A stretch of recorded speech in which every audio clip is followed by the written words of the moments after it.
Jambo hili limewafanya baadhi ya waangalizi wa uchaguzi kudhani kwamba wananchi hawakujitokeza kupiga kura.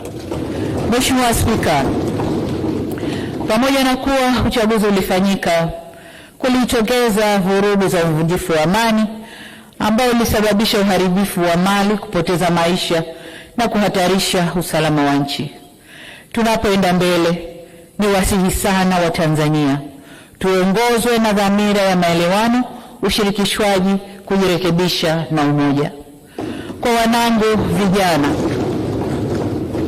wanangu vijana wa taifa hili la Tanzania, niseme kuwa nchi hii imejengwa kwenye misingi ya amani na utulivu wa kisiasa. Sisi wazazi wenu tungeshawishika kufanya mlioyafanya wakati huu, nchi hii isingekuwa na neema na maendeleo mnayoyaona leo.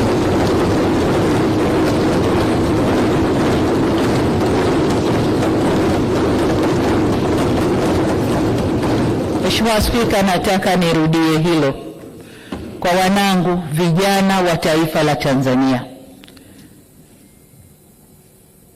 Sisi wazazi wenu, kama tungeyafanya mlioyafanya nyinyi, nchi hii isingekuwa na neema na maendeleo mnayoyaona leo.